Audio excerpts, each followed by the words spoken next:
بسم اللہ الرحمن الرحیم فلولا فضل اللہ علیکم ورحمتہ لکنتم من الخاسرین صدق اللہ مولانا العظیم۔ اللہ تعالیٰ کا بے حد و حساب شکر کہ ہم اس کی بارگاہ کرم میں حاضر ہیں۔ دعا ہے کہ وہ خالق کائنات ہمیں رمضان المبارک کے اشرۂ مغفرت کی زیادہ سے زیادہ مغفرت مانگنے کی توفیق عطا فرمائے۔ رب ذوالجلال نے سورہ بقرہ کی آیت نمبر 64 کے اندر ارشاد فرمایا فَلَوْلَا فَضْلُ اللَّهِ عَلَيْكُمْ وَرَحْمَتُهُ، اپنی نمازوں کے اوپر مان کرنے والوں، اپنے روزوں کے اوپر مان کرنے والوں، زیادہ سے زیادہ زکوٰۃ ادا کر کے اپنی زکوٰۃ ادا کرنے پر مان کرنے والوں، حج ادا کرنے پر، عمرہ ادا کر کے متقی پرہیزگار بندے اور دین اسلام کے اوپر مان کرنے والوں، اگر تم پر اللہ کا فضل اور اللہ کی رحمت نہ ہوتی تو تم خسارہ اٹھانے والوں میں سے ہوتی۔ یہ جو تمہارے اوپر سب کچھ ہے نا، یہ جتنا بھی تم اپنے اوپر کرم دیکھتے ہو، یہ تم اپنے 10 سال پیچھے چلے جاؤ تو تم کیا تھے اور 10 سال بعد اب تم کیا ہو، یہ سب اللہ کا فضل اور اللہ کی رحمت ہے۔ مفسرین کرام اور خاص طور کے اوپر امام جلال الدین سیوطی رحمۃ اللہ تعالی علیہ،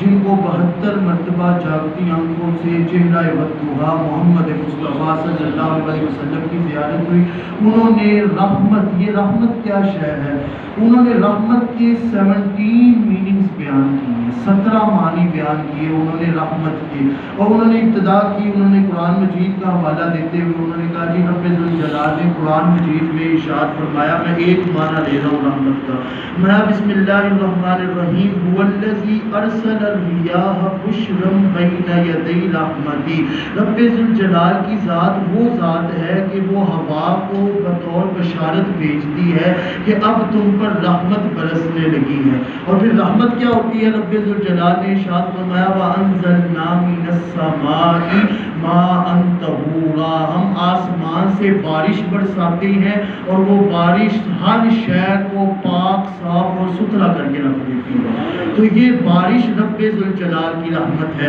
اسی طرح قرآن مجید کے اندر رب ذوالجلال نے ارشاد فرمایا وَإِذَا بُشِّرَ أَحَدُهُم بِالْأُنثىٰ ظَلَّ وَجْهُهُ مُسْوَدًّا وَهُوَ كَظِيمٌ، عرب کے اندر دور جاہلیت کے اندر جب بھی بیٹی پیدا ہوتی تھی تو وہ اس کو زندہ درگور کر دیا کرتے تھے، اس کو کوئی حیثیت ہی نہیں دیتے تھے، تو لیکن محمد مصطفیٰ صلی اللہ علیہ وسلم نے آ کے بتایا کہ بیٹی تو اللہ کی رحمت ہوا کرتی ہے، اور محمد مصطفیٰ صلی اللہ علیہ وسلم کے گھر میں بھی جو اولاد تھی حضرت فاطمہ الزہرا سلام اللہ علیہا، ان کی بھی کیا شانیں ہیں، تو رحمت بیٹی کو بنایا۔ اسی طرح رب ذوالجلال نے مہمان کو بھی اللہ کی رحمت بنایا۔ تو یہ جو رحمت ہوتی ہے، اس لیے رب ذوالجلال نے لوح محفوظ کے اوپر لکھوایا کہ ان رحمتی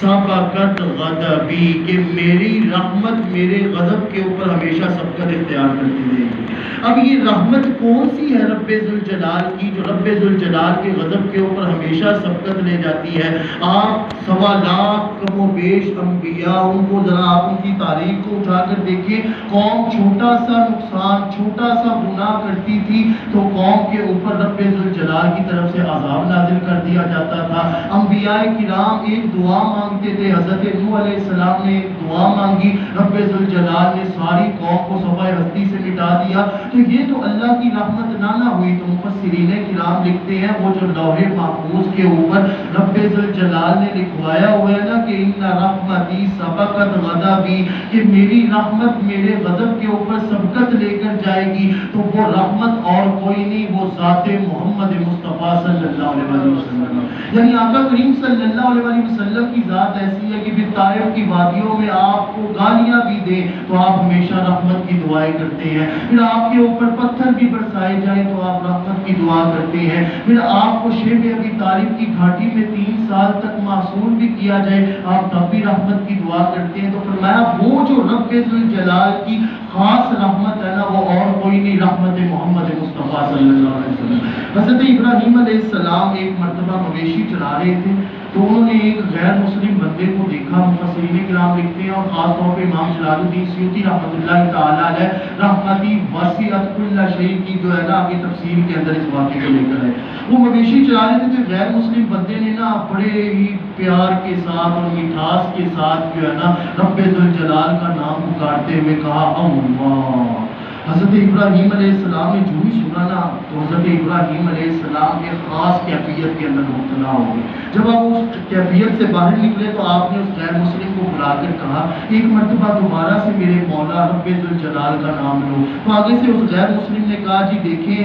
میں آپ کو جانتا تو نہیں آپ کون ہیں، لیکن پہلے تو میں نے نام اپنی مرضی سے لیا تھا، تو اب میں نام جو ہے آپ کی مرضی سے لوں گا تو پھر میں کچھ معاوضہ بھی لوں گا۔ حضرت ابراہیم علیہ السلام نے کہا تمہیں کیا خبر مجھ پر کتنی رب ذوالجلال کی رحمتیں عنایتیں اکرام و انعامات ہوئے، تم میری مرضی سے نام لے لو۔ کہتے معاوضہ کیا ہوگا؟ حضرت ابراہیم علیہ السلام نے کہا معاوضہ یہ ہوگا کہ جو میں مویشی چلا رہا ہوں نا آدھے مویشی میں تمہیں دے دوں گا۔ حضرت ابراہیم علیہ السلام نے جب یہ بات کی تو اس غیر مسلم نے پھر سے رب ذوالجلال کا نام پکارتے ہوئے اپنی زبان سے کہا اللہ۔ اس کی اتنی خوبصورت آواز تھی، حضرت ابراہیم علیہ السلام پھر خاص کیفیت کے اندر مبتلا ہو گئے۔ پھر تھوڑی دیر بعد جب آپ باہر آئے تو آپ نے کہا کہ ایک مرتبہ پھر سے نام لو۔ تو آگے سے غیر مسلم نے کہا کہ میں نے پہلے بھی آپ کی مرضی سے نام لیا تو آپ نے آدھے مویشی دیے، اب میں دوبارہ پھر سے آپ کی مرضی سے نام لوں گا تو میں پھر معاوضہ لوں گا۔ حضرت ابراہیم علیہ السلام نے کہا چلو ٹھیک ہے میں تمہیں باقی آدھے مویشی بھی دے دوں گا، تم میرے مولا رب ذوالجلال کا نام تو پکارو۔ اس غیر مسلم نے پھر سے نام لیا، حضرت ابراہیم علیہ السلام پھر خاص کیفیت کے اندر مبتلا ہو گئے۔ پھر جب آپ باہر نکلے تو آپ نے کہا میرے مولا رب ذوالجلال کا پھر سے نام پکارو۔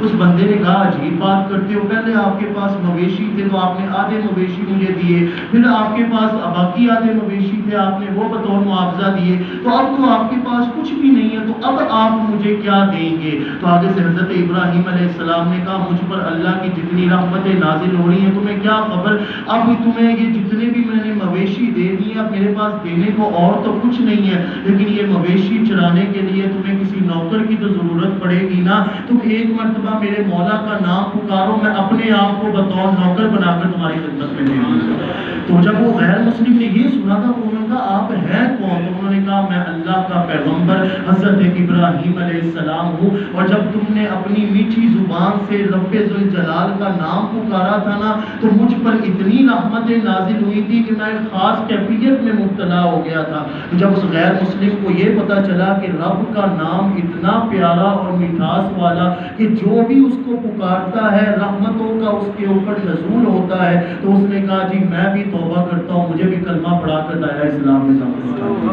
تو یہ ہے رحمت محمد مصطفیٰ صلی اللہ علیہ وسلم اور رحمت خدا بندی، اور بروز محشر رب ذوالجلال کے پیارے حبیب محمد مصطفیٰ صلی اللہ علیہ وسلم نے ارشاد فرمایا کہ رب ذوالجلال نے رحمت کو 100 حصوں میں تقسیم کیا ہے، ایک حصہ جو ہے پوری دنیا کے اندر تقسیم کیا ہے اور 99 حصے بچا کر رکھے ہوئے ہیں۔ یہ جو آپ کو اولاد کی نعمت ملتی ہے یہ بھی اللہ کی رحمت ہے، آپ کو جو رزق ملتا ہے یہ بھی اللہ کی رحمت ہے، وہی ایک حصہ چلتا آ رہا ہے۔ یہ جو کاروبار ہے یہ بھی اللہ کی